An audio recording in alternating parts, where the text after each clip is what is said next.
ರವೀಂದ್ರ ಶ್ರೀಕಂಠೆ ಅವರು ಒಂದು ಆರೋಪ ಮಾಡಿದ್ದಾರೆ. ಅಂದರೆ ಅವ್ರ ಪಕ್ಷದ ನಾಯಕರೇ ಕಾಂಗ್ರೆಸ್ಗೆ ನಮ್ಮ ಪಕ್ಷನ ಅನುಮಾನ ಇಡೋದಕ್ಕೆ ಹೋಗಿದ್ದಾರೆ ಅಂತ. ನಿಮ್ಮ ಹತ್ರ ಯಾರಾದರೂ ಬಂದಿದ್ರಾ ಅಂತ?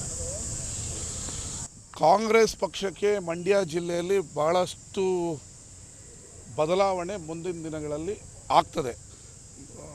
BJP ಮತ್ತು ಜನತಾದಳದಿಂದ ಹಲವಾರು ನಾಯಕರು ಕಾರ್ಯಕರ್ತರು ನಮ್ಮ ಅಭಿವೃದ್ಧಿಗಳನ್ನು ಮೆಚ್ಚಿ ಬರೋರಿದ್ದಾರೆ. ಅದರ ಮನ್ವಂತರ ಇನ್ನೊಂದು 2 ತಿಂಗಳಲ್ಲಿ ನೀವು ನೋಡ್ತೀರಿ.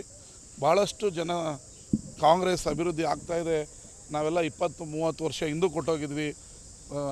ಈಗ ಸಿದ್ದರಾಮಯ್ಯ, DK ಶಿವಕುಮಾರ್ ಅವರು, ಚಲುವರಾಯಸ್ವಾಮಿ ರವಿಕುಮಾರ್ ಅವರ ನೇತೃತ್ವದಲ್ಲಿ ಭಾಳ ಅಭಿವೃದ್ಧಿ ಆಗ್ತಾಯಿದೆ ಅಂತೇಳಿ ಭಾಳಷ್ಟು ಜನ ಕಾಂಗ್ರೆಸ್ ಸೇರೋರಿದ್ದಾರೆ. ಅದನ್ನು ಮುಂದಿನ ದಿನಗಳಲ್ಲಿ ನಿಮ್ಮ ಮುಂದೆ ಹೇಳ್ತೀವಿ. ಹಾಗಾದರೆ JDS ನಾಯಕರೊಬ್ಬರು ನಿಮ್ಮ ಜೊತೆ ಸಂಪರ್ಕದಲ್ಲಿದ್ದಾರೆ? ಕಾಂಗ್ರೆಸ್ಗೆ ಸೇರೋದಕ್ಕೆ ನನ್ನ ವಿಧಾನಸಭಾ ಕ್ಷೇತ್ರದ ನಾನು ಮಾತಾಡ್ತಾ ಇದ್ದೀನಿ, ನಾನು ಜಿಲ್ಲೆದು ಮಾತಾಡ್ತಾ ಇಲ್ಲ.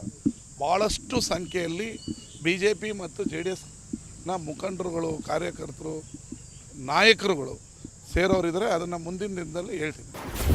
ಕರ್ನಾಟಕ ನ್ಯೂಸ್ ಡಿಜಿಟಲ್ ಚಾನಲನ್ನು ಈಗಲೇ ಸಬ್ಸ್ಕ್ರೈಬ್ ಮಾಡಿ.